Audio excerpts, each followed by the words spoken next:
As we know, this is the celebration of Memorial Day weekend. Tomorrow is Memorial Day, according to the laws of the United States. And as Unitarian Universalist citizens of, for us, Texas and the United States of America, we have a civic duty that we should remember and honor those who have given their lives, their energy, their sacred honor on behalf of us. And in this particular occasion, I am trying to draw together both our Unitarian and Universalist traditions of patriotism and dedication to higher values. A Universalist minister was one of the first chaplains designated by George Washington during the Revolutionary War. I believe it was Ballou was appointed chaplain in 1776. He was one of the earliest chaplains. But for those 250 years, Unitarians and Universalists have acted on principles of the Declaration of Independence and the Constitution. And I want today to bring and elevate those values to our consciousness. We have a restatement of our values that was adopted a couple of years ago by our General Assembly, which has been an annual tradition since the May meetings of 1825, I believe, among Unitarians, and since 1770 among Universalists, as both those organizational institutions were formed. In the context of those values, I thought it was important for us to recognize that the sociologist Hannah Arendt had studied what failed in the values of the German people and the German state in the 1930s that allowed for the domination by the fascists of the Nazis in their National Socialist Party, led by Adolf Hitler and others. The Hannah Arendt phrase, the banality of evil, was meant to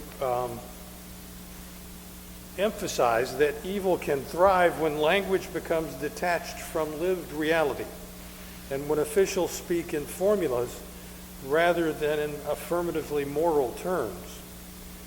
And so that phrase, the banality of evil, names the chilling possibility of public life anywhere and any time, that grave harm can be carried out not only by fanatics or openly cruel people, but also by the ordinary officials and routine procedures and institutions that stop asking moral questions, that stop insisting on compliance with actual values, especially of democratic institutions and governments.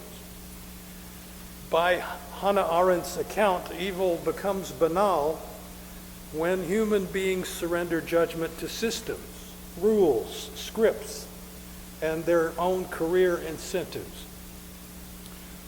I think we see it, in my personal opinion, by those who sign up to be enforcers under the organization known as ICE or the Border Patrol for their own enrichment through the bonus system for high pay, and then abandon the principles of American institutions. The danger is not, though, merely dramatic tyranny and domination. It is the quiet normalization of cruelty through paperwork, through the use of euphemisms, by the delays allowed by law, and obedience to executive orders and institutional laws that are, by their very existence, anti-democratic. When federal actions, or state actions in the case of Texas, are separating families, stripping people of their dignity, erasing truth, or reducing human beings to administrative problems, the challenge to our system, to our democracy, and to ourselves is not only political, it is spiritual and ethical as well. I believe that for Unitarian Universalists, meeting this danger requires more than our anger and outrage. It requires a disciplined practice of the values we claim to have, the values of love and conscience, solidarity, and responsibility for the welfare of others. I believe that our faith, Unitarian Universalism, is especially well suited to this task, but because it refuses both passive conformity and simplistic moral certainty. The explicit shared values of 21st century Unitarian Universalism, that love is at the center, expressed through interdependence, pluralism, justice, the transformation of ourselves and our society for progress, generosity, and equity, all of these combined offer the framework we can use for resisting any deadening habits that would make bureaucratic harm seem more normal. Those values encourage us to maintain our firm engagement with public life. They call us into deeper engagement to ask who is affected, whose voice is missing, what truth is being hidden, what repair is required. To meet what I think of as the banality of evil in government actions, Unitarian Universalists must cultivate our moral attention, defend human dignity, and practice courageous, organized acts of compassion. The first discipline to make this possible would be to refuse morally empty language. Harmful action by our government often arrives wrapped in neutral terminology of efficiency, compliance, deterrence, reallocation of resources, ensuring security, and saving costs. Some of those terms may describe legitimate government goals, but they can also mask suffering of human beings. A Unitarian Universalist response can begin by enjoining public language to include the consequences of human costs.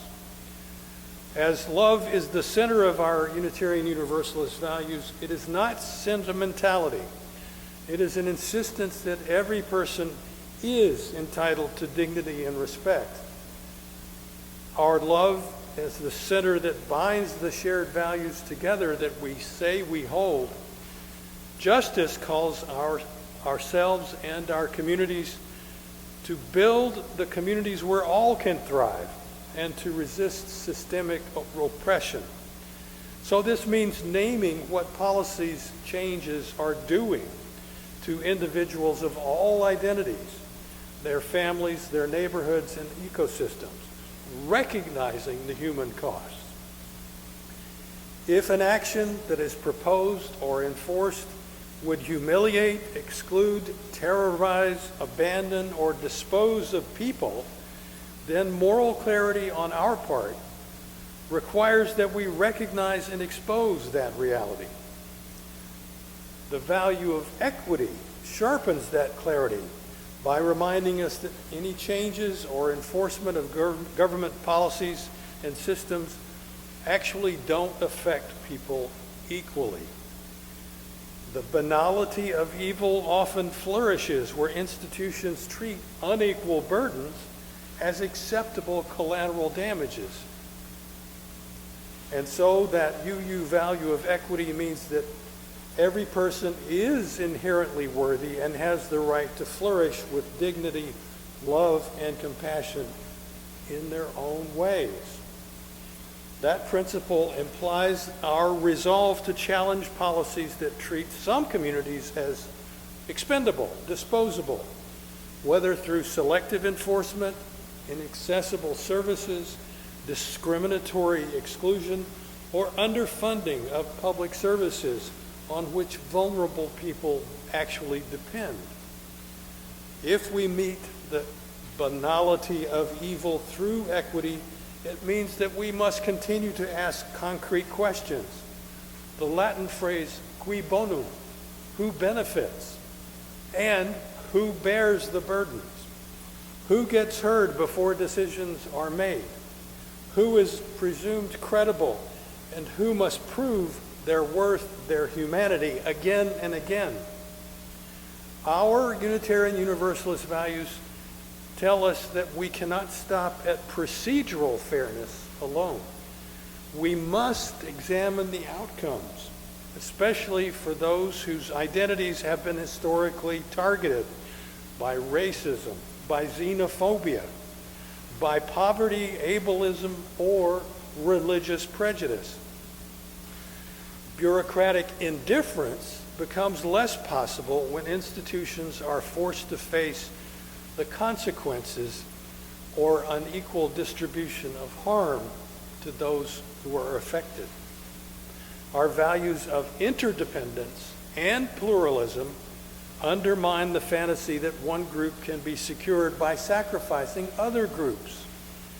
Interdependence honors also the web of life and calls people to be in relationships of mutuality, while pluralism affirms the qualities of human diversity and the sacredness of the cultures and experiences and theologies of people of many descriptions.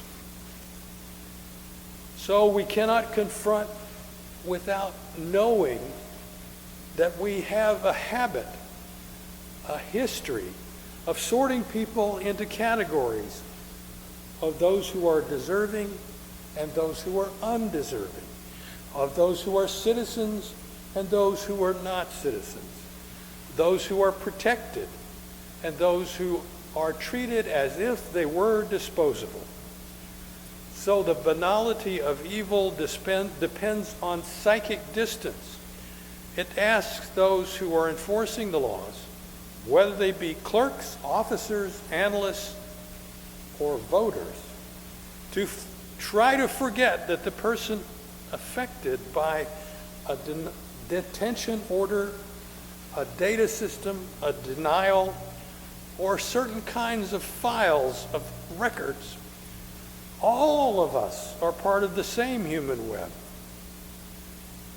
Recognition of interdependence restores relational imagination, that understanding that my safety cannot be built on your degradation without damaging both of us and the community as a whole.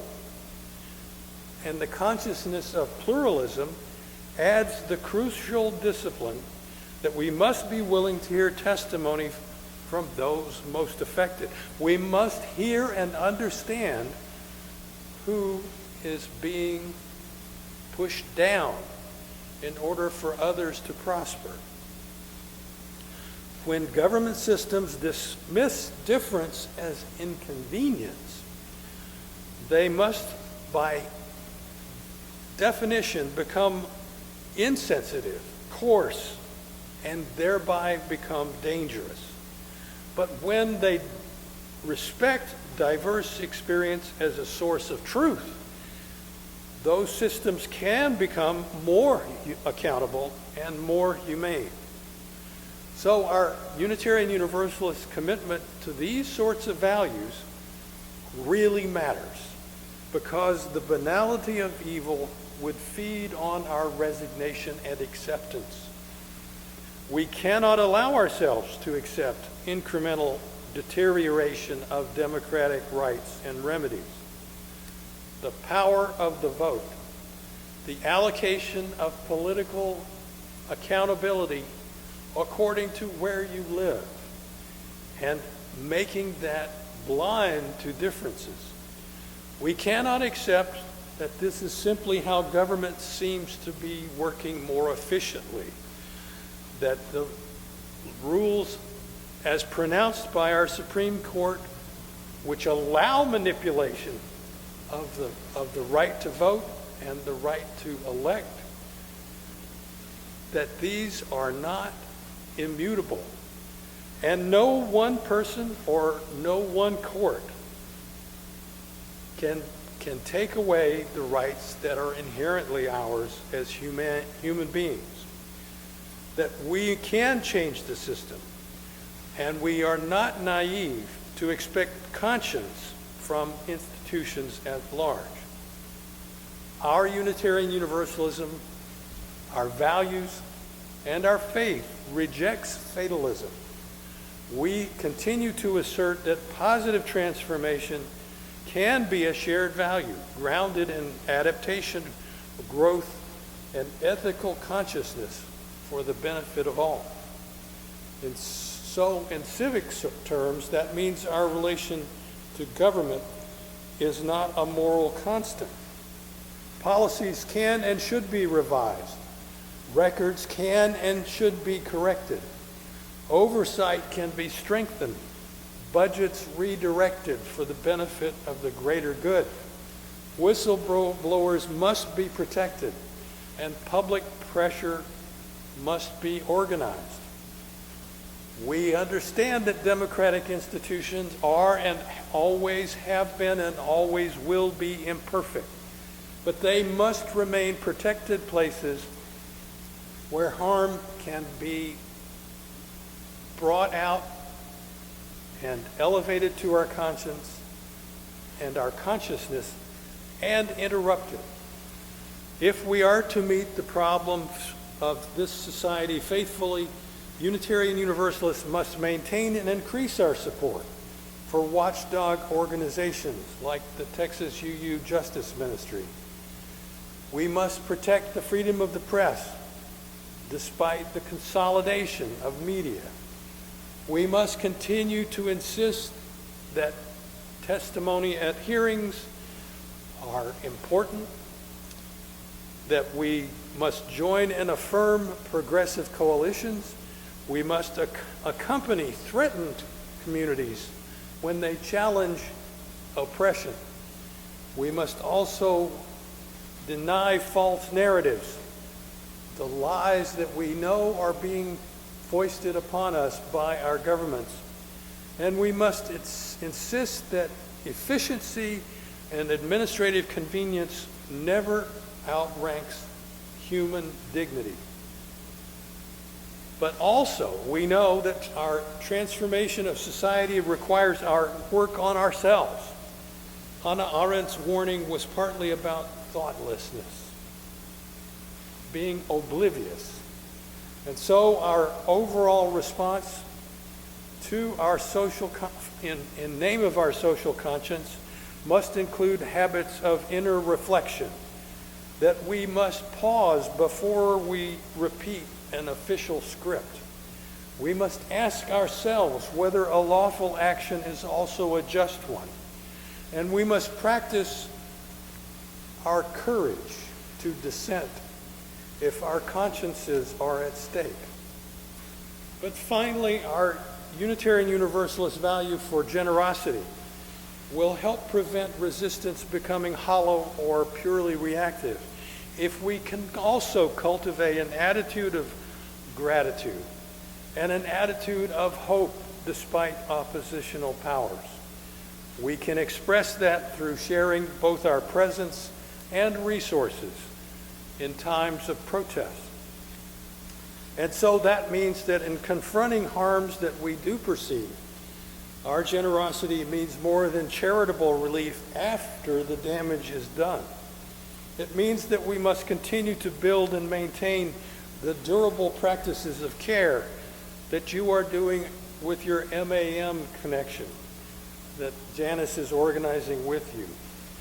We must make communities less vulnerable to bureaucratic cruelty in the first place through legal aid funds, congregational advocacy through our own organizations like the UU Justice Ministry, the UU Social Justice Ministry, and other avenues for mutual aid, for truthful education, for sanctuary networks as necessary, and sustain relationships across lines of difference. Active hope is not just optimism that institutions will automatically do better. It is our shared moral responsibility to keep acting as though repair can be possible, because people are worth the effort. Now we know that our American ideals have been attacked both from within this state, by this community, and within the United States. But how do we honor those who died for freedom while liberty remains under attack? How do we salute the flag and the idea of America, which it stands for, when that meaning is consistently assaulted by those who are entrusted with its care, those who claim that they have the authority of the government? Some might say we should simply remember our lost soldiers without tarnishing that tribute by addressing our political climate. But if we looked away, that would squander their sacrifice.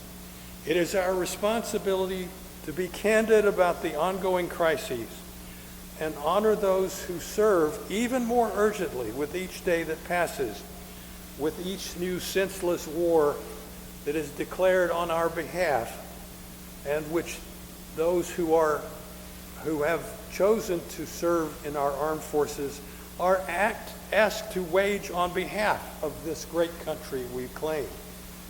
We can do that by recommitting ourselves again and again to defending this democracy. We can remember our veterans' sacrifices by attending to the fragile, unfinished, exhausting, necessary work of fighting autocracy and rebuilding our country in the days and months and years ahead, so that it is actually worthy of their service. We can do that by holding tight to the ideals of America, even if its practice is faltering in our current environment. We can continue to do that by doing our part as they did, on our streets, among our communities, in our courthouses, and by continuing to show up and vote what we know are the values of America and Unitarian Universalism. Especially this past year has shown us how profoundly committed this country must be to engage in those battles. We have witnessed the masses who have gathered for the people and against oppression in Selma, in Montgomery, in Minneapolis, in Washington, and around our nation. This must fuel our resolve to continue to oppose those in power who are not committed to upholding the real dreams of America. Today, we are challenged to keep up that fight, and part of that is a means for honoring those who have sacrificed their lives to secure our freedom. That mission can be informed by an aphorism I ran across. Our job is not to finish the work, but neither are we, the children of free people, able and permitted to not do our share. As children of free people, we owe our liberty to American soldiers who fought and died for American ideals. So Memorial Day is not just about those veterans, but also about all ordinary people who exhibit extraordinary courage, so that those they do not know or never knew, but also we and our children can be free. As we raise flags or lay wreaths tomorrow, let us also raise our voices and address ourselves to lay down the law, to lay down the principles of the Declaration of Independence, the values and rules of the constitutions that really make us free.